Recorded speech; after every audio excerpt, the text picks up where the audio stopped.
Hello everyone, welcome to chem classes. आज हम लोग फ्राडे लॉ पढ़ेंगे। जैसे कि पिछले क्लास में हम लोग कर चुके थे इलेक्ट्रोलाइसिस में इलेक्ट्रोलाइसिस क्या होता है। फिर हम लोग बात किए इलेक्ट्रोलाइसिस के प्रोडक्ट क्या होंगे, जब इलेक्ट्रोलाइसिस करवाएंगे तो उसमें प्रोडक्ट क्या बनेगा। फिर उसका मैकेनिज्म जाने पर रेस्पेक्टिव इलेक्ट्रोड पे कौन सा रिएक्शन होगा, ऑक्सीडेशन होगा या रिडक्शन होगा।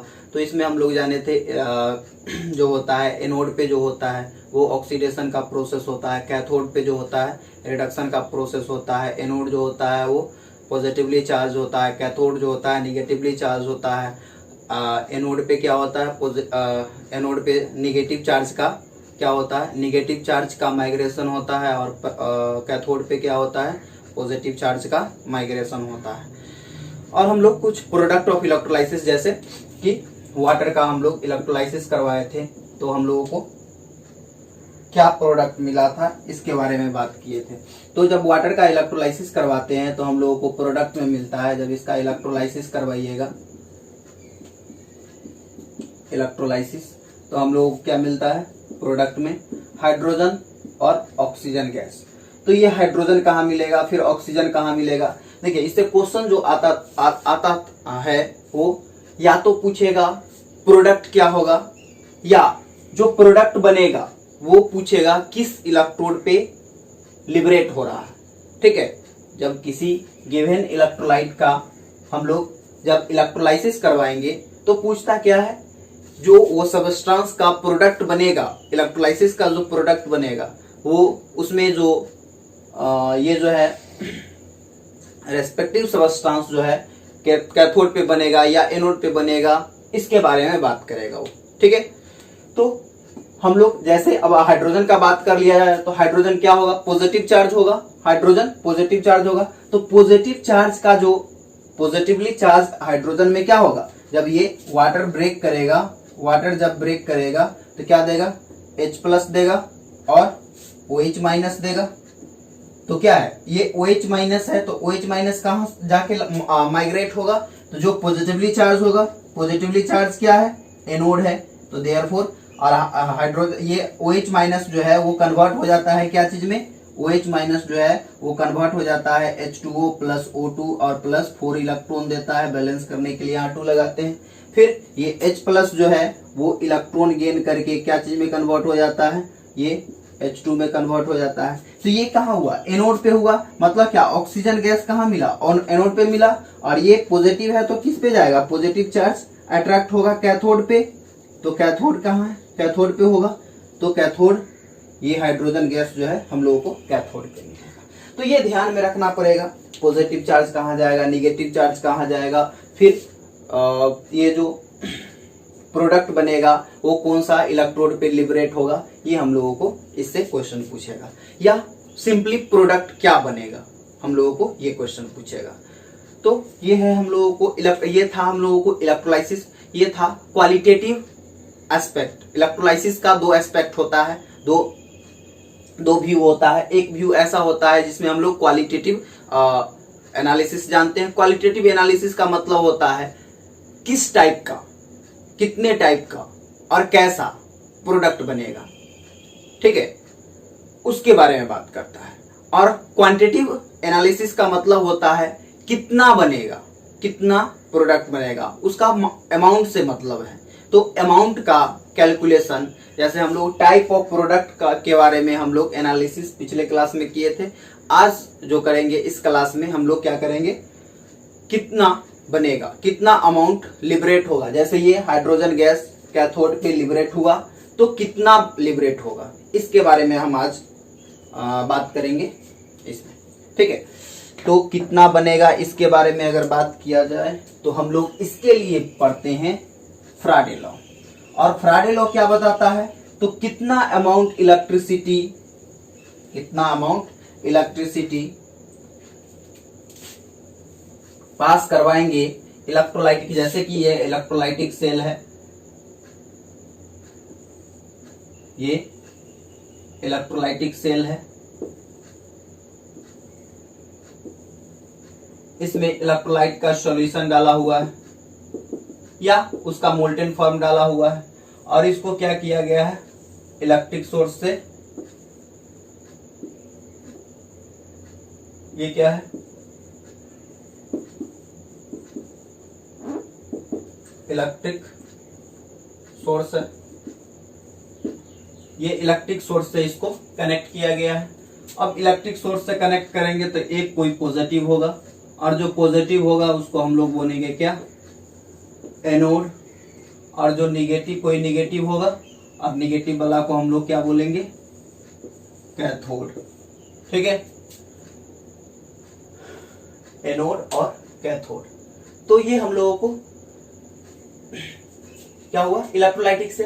अब इससे कितना अमाउंट इलेक्ट्रिसिटी पास करवाएंगे, तो रेस्पेक्टिव इलेक्ट्रोड पे, जैसे ये NaCl, मोल्टेन NaCl का हम लोग इलेक्ट्रोलाइसिस करवाएंगे, तो इस पे कितना Cl लिबरेट होगा और कितना Na+ लिबरेट होगा रेस्पेक्टिव इलेक्ट्रोड पे, उसके बारे में हम लोग बात करेंगे। और उसके लिए कितना, जैसे हम लोगों को नोन अमाउंट जो है वो, अगर ये NaCl का इलेक्ट्रोलाइज करवा रहे हैं और उससे हम लोगों को नोन अमाउंट NaCl का हम लोगों को लिबरेट करवाना हो, हमको मर्जी हुआ क्या, ये इससे हम लोगों को 100 ग्राम NaCl, हमको 100 ग्राम हम लोगों को सोडियम मेटल लिबरेट करवाना है, किस पे, पॉजिटिव है तो पॉजिटिव किस पे जाएगा, पॉजिटिव जाएगा कैथोड पे। तो कैथोड पे हम लोगों को 100 ग्राम जो है वो सोडियम लिबरेट करवाना है। उसके लिए कितना अमाउंट इलेक्ट्रिसिटी पास करवाना पड़ेगा इस इलेक्ट्रोलाइटिक सेल से, इसके बारे में हम लोगों को बताता है क्या, फ्राडे लॉ। तो फ्राडे लॉ क्या बताता है, फ्राडे law, it established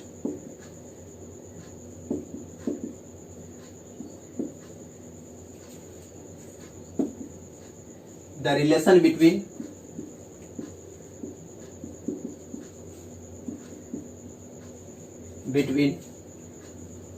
amount of electricity and amount of substance liberated at respective electrode।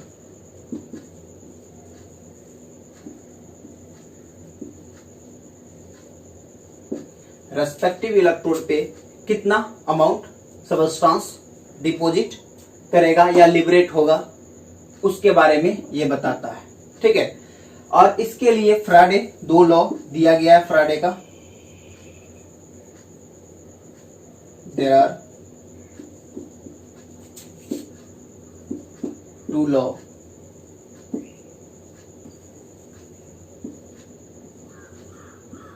of Faraday।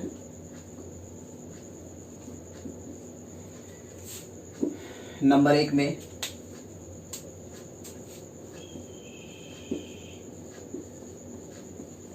Faraday's first law,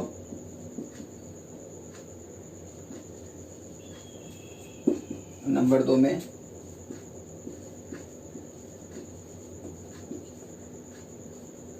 Faraday's second law.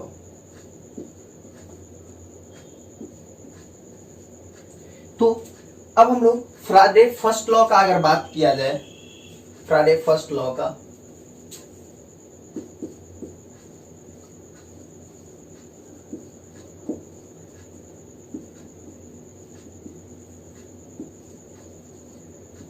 फ्राडे first law की अगर बारे में बात किया जाए, तो फ्राडे फर्स्ट लॉ क्या कहता है, तो फ्राडे फर्स्ट लॉ कहता है जो किसी इलेक्ट्रोड पे जो किसी सबस्टांस का अमाउंट डिपॉजिट होगा, लिबरेट होगा, वो डायरेक्टली प्रोपोर्शनल होगा इस इलेक्ट्रोलाइटिक सेल से या इलेक्ट्रोलाइटिक सॉल्यूशन से या इलेक्ट्रोलाइट से जितना इलेक्ट्रिसिटी पास करवाएंगे, चार्ज जितना पास करवाएंगे उसके डायरेक्टली प्रोपोर्शनल होगा।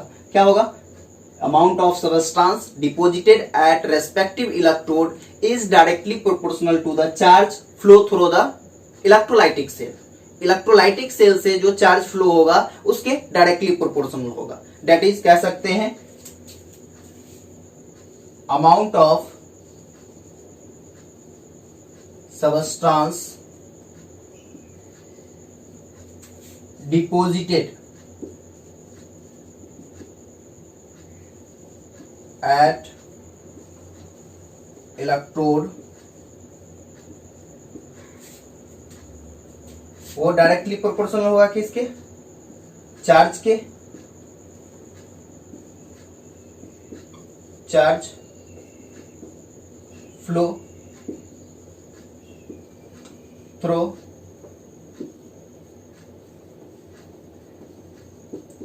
Electrolytic cell. अब इलेक्ट्रोलाइटिक सेल से जो चार्ज फ्लो होगा उसके डायरेक्टली प्रोपोर्शनल होगा। अगर ये प्रोपोर्शनलिटी साइन को हम लोग अगर अमाउंट को W से रिप्रेजेंट किया जाए, अमाउंट को W से रिप्रेजेंट किया जाए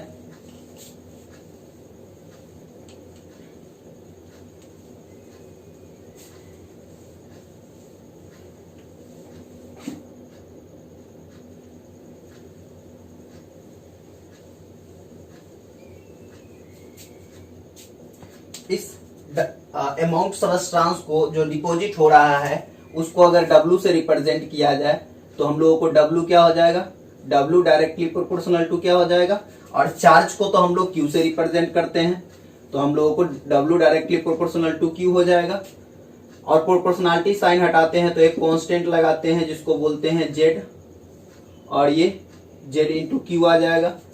अब हम लोगों को वेयर Z इक्वल्स टू क्या होगा, तो वेयर Z इक्वल्स टू जो होगा इसको हम लोग बोलते हैं electro chemical equivalent, electrochemical equivalent या कांस्टेंट बोल सकते हैं। ठीक है, तो ये हम लोगों को Z हो गया, सॉरी W हो गया। अब हम लोगों को इसी में आप जानते हैं क्या क्या जानते हैं, जो ये Q जो होता है Q इक्वल्स टू क्या होता है, IT, वेयर I क्या होगा, I equals to strength of क्या, स्ट्रेंथ ऑफ करंट, और क्या चीज में होता है, एम्पियर में होता है। और T क्या होता है, T जो होता है वो टाइम होता है, और टाइम जो होना चाहिए वो सेकंड में होना चाहिए। तो अब हम लोग जब इसका हम लोग ये वैल्यू सब्स्टिट्यूट करेंगे इसमें तो क्या आ जाएगा, हम लोगों को वैल्यू आ जाएगा W इक्वल्स टू हम लोगों को आ जाएगा क्या, Z रह जाएगा और हो जाएगा I और T, I इंटू T। तो हम लोगों को ये फॉर्मूला आ जाएगा। अब W क्या होगा, वेयर अगर बात किया जाए तो W क्या होगा, अमाउंट ऑफ सबस्टांस होगा, और I क्या होगा, स्ट्रेंथ ऑफ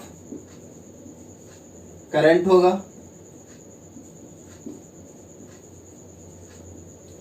और T क्या होगा, टाइम होगा।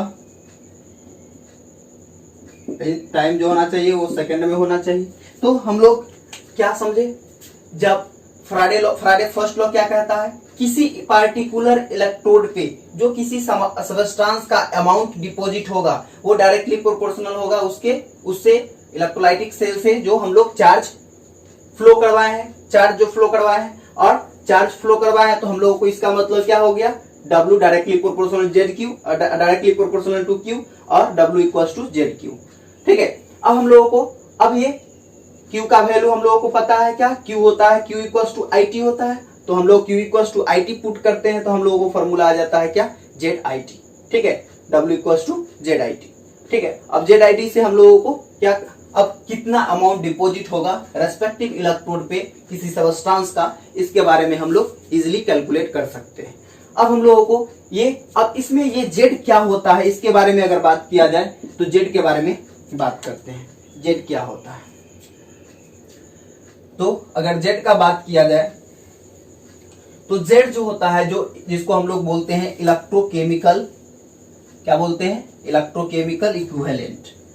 या इलेक्ट्रोकेमिकल कांस्टेंट बोल सकते हैं। अब ये क्या होता है इसके बारे में अगर बात किया जाए तो आप देख रहे होंगे क्या, ये एक कांस्टेंट होता है। अब इसका कैलकुलेशन हम लोग कैसे करेंगे, किसी एक पार्टिकुलर सबस्टांस के लिए ये कांस्टेंट होता है और सबस्टांस चेंज होगा तो जेड का वैल्यू चेंज हो जाता है। अब हम लोग इलेक्ट्रोकेमिकल इक्विवेलेंट क्या होता है इसके बारे में अगर बात किया जाए,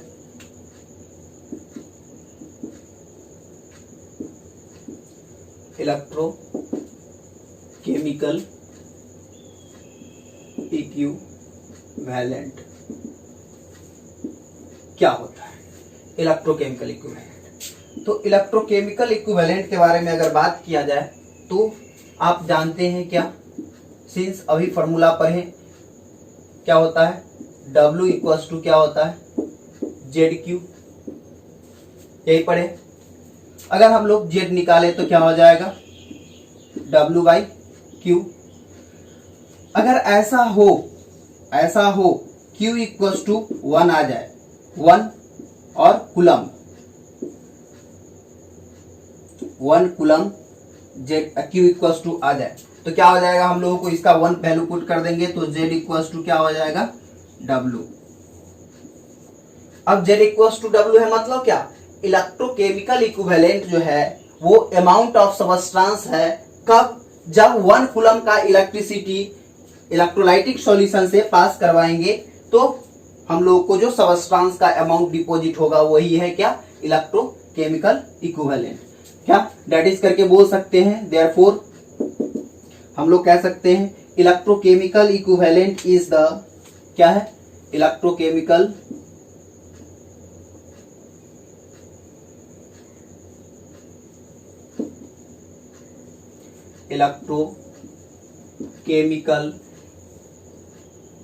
equivalent is the amount of substance deposited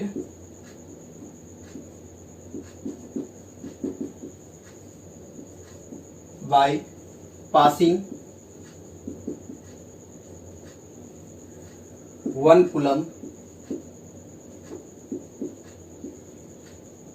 coulomb charge, 1 coulomb charge को जब पास करवाएंगे तो उससे जो अमाउंट ऑफ सबस्टांस डिपॉजिट होगा उसी को बोलेंगे इलेक्ट्रोकेमिकल इक्विवेलेंट। ठीक है। अब ऐसा हो इलेक्ट्रोकेमिकल इक्विवेलेंट से हम लोग इलेक्ट्रोकेमिकल इक्विवेलेंट का ये हम लोगों को बारे में है। अब सेकेंड लॉ क्या कहता है, जैसे ये फर्स्ट लॉ कहता है किसी एक पार्टिकुलर इलेक्ट्रोलाइटिक सेल रहे और उसमें रेस्पेक्टिव इलेक्ट्रोड पे अगर हम लोग रेस्पेक्टिव इलेक्ट्रोड पे क्या अमाउंट डिपॉजिट करेगा, किसी पार्टिकुलर अमाउंट चार्ज के फ्लो करने से। ठीक है। अब सेकेंड लॉ के बारे में जानते हैं। सेकेंड लॉ क्या कहता है, क्वेश्चन जो आएगा दोनों पे कंबाइंडली आएगा, इसलिए हम लोगों को पहले दोनों कर लेते हैं, उसके बाद दोनों पर फिर क्वेश्चन करेंगे। ऐसा इससे क्वेश्चन पूछ सकता है सिंपल टाइप का, इलेक्ट्रोकेमिकल इक्विवेलेंट का वैल्यू दे देगा और कहेगा कितना अमाउंट डिपॉजिट हो रहा है या कितना चार्ज डिपॉजिट होगा किसी सबस्टांस के और गिवन अमाउंट चार्ज फ्लो करने से। ठीक है। अब है फ्राडे सेकेंड लॉ।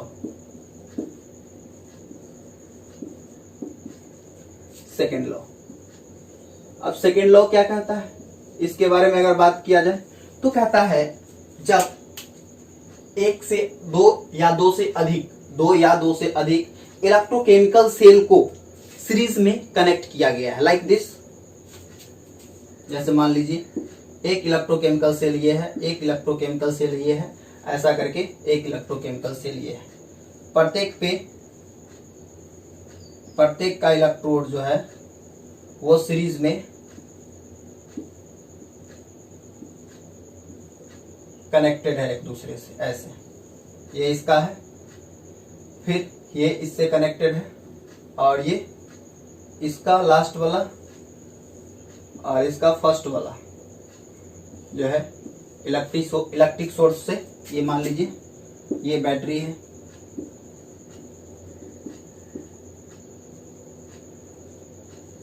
ये बैटरी है, ये बैटरी से कनेक्ट है। प्रत्येक में सबस्टांस जो है का इलेक्ट्रोलाइट मान लीजिए ये ए है, ये बी है और ये सी है, और प्रत्येक से same amount of electricity pass करवाया जा रहा है। Same amount of electricity pass करवाया जा रहा है प्रत्येक इलेक्ट्रोलाइटिक सेल से, क्योंकि एक ही बैटरी है तो same amount of electricity pass होगा।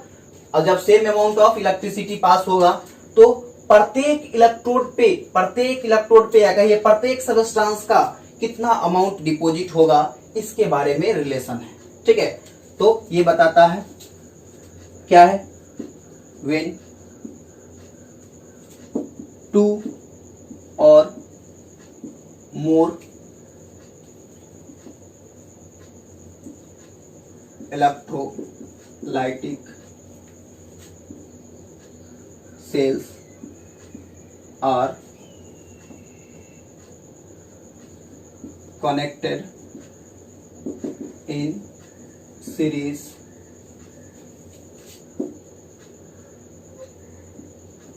then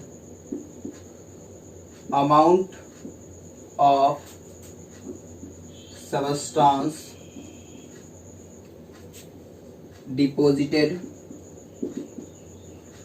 at each electrode is directly proportional to chemical equivalent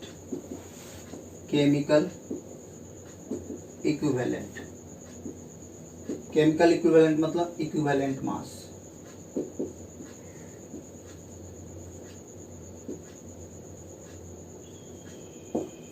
देखिए, कहने का मतलब ये हुआ प्रत्येक इलेक्ट्रोड पे जो सबस्टांस डिपॉजिट होगा जब ये सीरीज में कनेक्ट किया जाएगा, और same amount of electricity series में आप कनेक्ट कर दीजिए या वहां पे लिख दीजिए, when same amount of electricity is passed through two or more electrolytic solution, then the amount of substance deposited at each electrode is directly proportional to the chemical equivalent। ठीक है, या means two or more electrolytic cell is connected in a series। ठीक है, then the amount of substance deposited at each electrode is directly proportional to क्या, chemical equivalent। तो हम लोग को प्रत्येक इलेक्ट्रोड पे क्या सबस्टांस का अमाउंट डिपॉजिट हो रहा है, जब to or more electrolytic cell से same amount of electricity pass करवाया जाए, तो उस टाइम क्या हम लोगों को अमाउंट क्या अमाउंट सबस्टांस का डिपॉजिट होगा, इसके बारे में रिलेशन है। तो इसके बारे में रिलेशन कहा जाता है क्या, हम लोगों को इसका जो W जो है, जैसे अगर मान लीजिए 2 है तो W जो है W1 बाई, अगर दो ही रहे तो चलिए 2 ही रहे, 2 में हम लोग कंफ्यूज नहीं होते हैं। B जब 2 रहे तो W1 by W2 is directly proportional किसके है, W जो है डायरेक्टली प्रोपोर्शनल किसके है, हम लोगों को इक्विवेलेंट मास का। तो इक्विवेलेंट मास को तो E से रिप्रेजेंट करते हैं, और प्रोपोर्शनलिटी साइन जो भी होगा वो कैंसिल हो जाएगा क्योंकि अमाउंट तो सेम ही है। तो हम लोगों को ये आ गया। अब जानते हैं सिंस क्या, W इक्वल्स टू क्या होता है, W इक्वल्स टू ZIT। अब यहाँ पे वैल्यू पुट कीजिएगा तो क्या आ जाएगा, हम लोगों को इसमें W के जगह पे तो ऐसा हो जाएगा, Z तो कांस्टेंट है, Z भी चेंज होगा, I तो अमाउंट ऑफ इलेक्ट्रिसिटी तो सेम ही है, क्या आ जाएगा Z1 IT by Z2 IT equals to क्या आ जाएगा हम लोगों को E1 बाई E2, और IT कैंसिल हो गया, इम्प्लाइज डेट क्या हो जाएगा Z1 by Z2 equals to E1 by E2। That is करके हम लोग बोल सकते हैं जो क्या है, इलेक्ट्रोकेमिकल इक्विवेलेंट भी डायरेक्टली प्रोपोर्शनल होता है इक्विवेलेंट मास की, केमिकल इक्विवेलेंट के। तो हम लोगों को ये आ गया। तो ये हम लोगों को क्या है, सेकेंड लॉ। अब हम लोग फ्राडे कांस्टेंट क्या होता है इसके बारे में अगर बात किया जाए तो फ्राडे कांस्टेंट के बारे में हम लोग बात करते हैं। फ्राडे कांस्टेंट,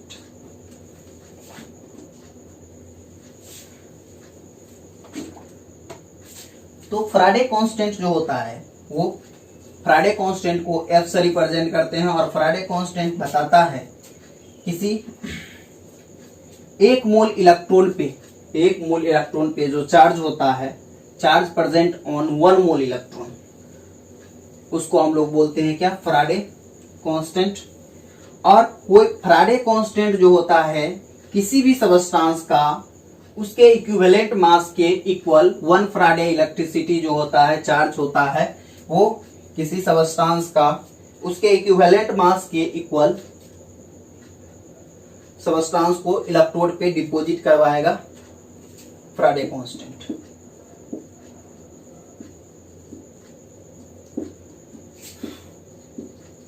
फ्राडे कांस्टेंट को हम लोग बोलते हैं F, और F जो होता है वो क्या होता है, ये होता है किसी सबस्टांस का अमाउंट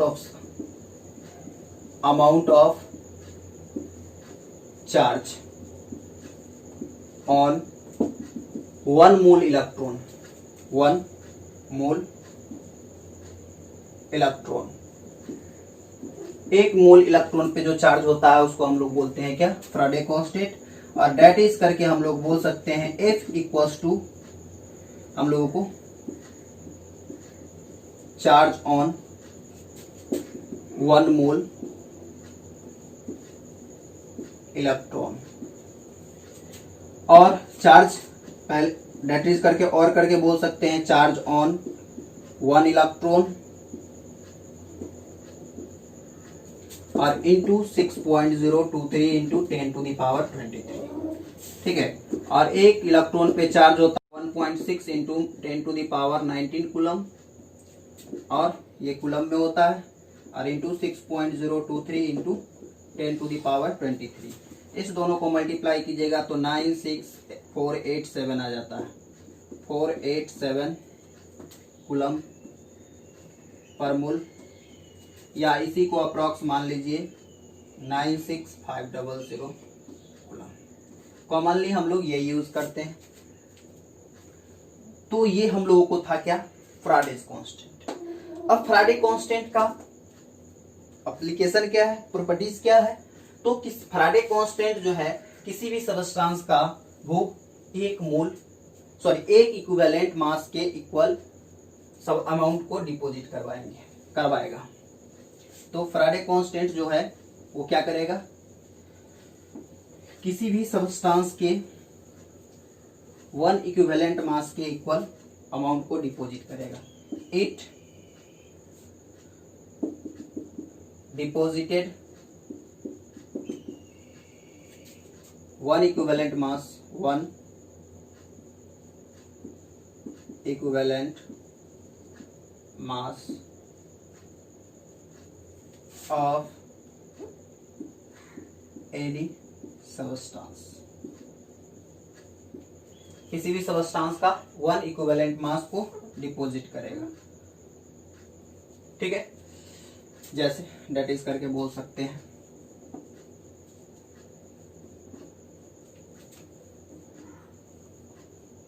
मतलब 1 फ्राडे इलेक्ट्रिसिटी जो है E ग्राम सबस्टांस को डिपॉजिट करेगा, ठीक है। अब है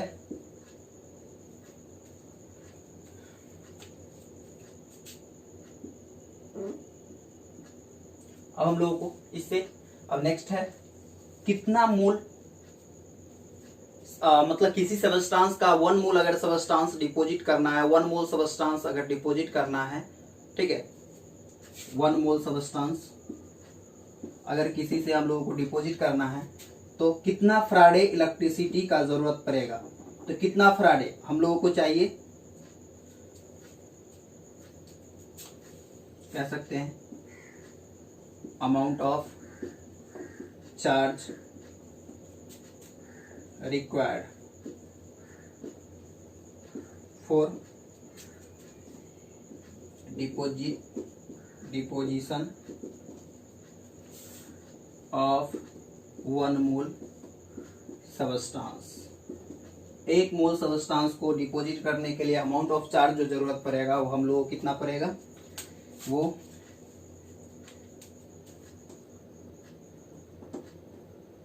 जरूरत पड़ेगा हम लोगों को V इंटू फ्राडे कांस्टेंट। ठीक है, 1 mole equals to V into Faraday constant. जो भी फ्राडे कांस्टेंट का वैल्यू होगा, V क्या होगा, वैलेंसी होगा। जो भी सबस्टांस का वैलेंसी होगा उससे मल्टीप्लाई कर देंगे फ्राडे कांस्टेंट में, तो उसमें हम लोगों को 1 मोल सबस्टांस का डिपॉजिट करेगा। अब हम लोगों को है रिलेशन निकालना, किसमें, इक्विवेलेंट मास और फ्राडेस कांस्टेंट में क्या रिलेशन है, इसके बारे में अगर बात किया जाए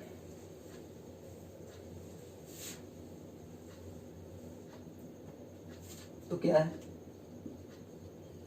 फ्राडेस कांस्टेंट एंड इलेक्ट्रोकेमिकल इक्विवेलेंट में क्या रिलेशन है। तो आप जानते हैं क्या, सिंस 1 फ्राडे इलेक्ट्रिसिटी जो है डिपॉजिट करता है कितना,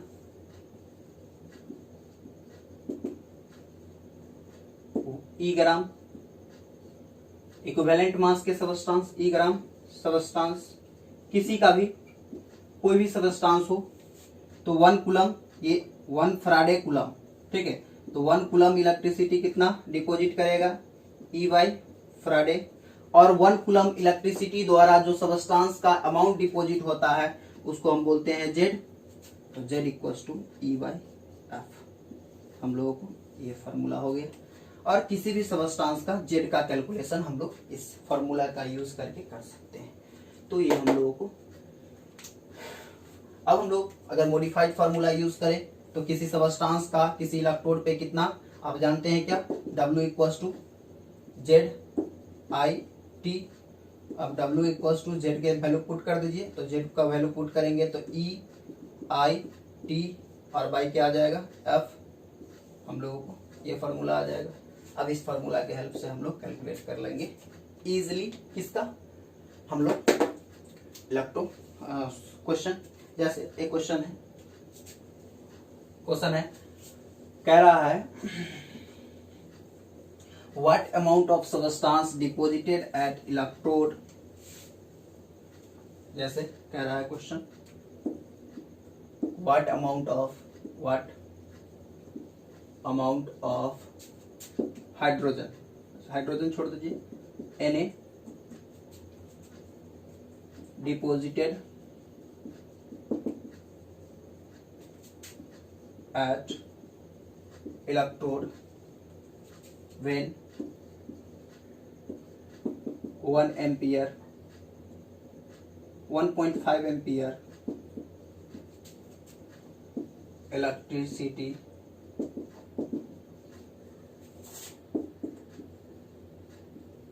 passed through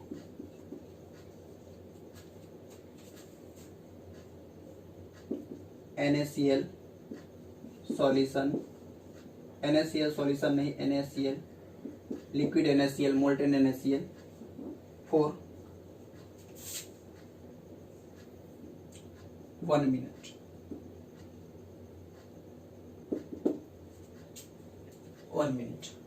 1 मिनट के लिए पास करवाया जा रहा है। तो देखिए अब हम लोग को यहाँ पे टी दे दिया है, टी कितना हो गया 60 सेकेंड, और आई का वैल्यू दे दिया है कितना 1.5 एम्पियर, और हम लोगों को पूछ रहा है क्या W इक्वल्स टू वाट, और Z दिया नहीं है तो Z क्या हो जाएगा E by F, direct put कर लीजिए। तो क्या होता है, आप सिंस फॉर्मूला पर है क्या, W equals to E by F into I T. अब देखिए E का W का वैल्यू तो हम लोगों को निकालना ही है, और E का वैल्यू सोडियम का इक्विवेलेंट मास जो होता है वैलेंसी 1 होता है, तो इक्विवेलेंट मास वही हो जाएगा। क्यों, इक्विवेलेंट मास आप जानते हैं क्या, इक्विवेलेंट मास इक्वल्स टू क्या होता है, atomic mass, atomic weight by valency. ये फॉर्मूला पुट करेंगे तो हम लोगों को क्या आ जाएगा, सोडियम का 23 होता है और हम लोगों को वैलेंसी तो 1 ही होता है, इसका होता है वैल्यू 96500 और इनटू में हो जाएगा क्या, आई का वैल्यू 1.5 और इनटू 60 क्या आ जाएगा 23/96500 और इनटू इसको मल्टीप्लाई कीजिएगा तो क्या आ जाएगा 60 90 आ जाएगा। और एक पॉइंट है, एक जीरो से एक जीरो कैंसिल कर लीजिए तो हम लोगों को ऊपर आ जाएगा क्या 23 इंटू 9/9650। ये हम लोगों को अमाउंट का सबस्टांस क्या चीज में आएगा, ग्राम में आ जाएगा आंसर। तो ऐसे क्वेश्चन आपको कहेगा कैलकुलेट करने के लिए, तो आप लोगों को क्वेश्चन कैलकुलेट करना है। ठीक है, आज इस सेशन में इतना ही। नेक्स्ट क्लास में हम लोग फिर स्टार्ट करेंगे कंडक्टेंस। पहले कंडक्टर क्या होता है इसके बारे में बात करेंगे। आपको वीडियो कैसा लगा कमेंट करके बताइए, अच्छा लगा तो अपने फ्रेंड्स के साथ शेयर कीजिए, सब्सक्राइब कीजिए। Thank you for watching the video.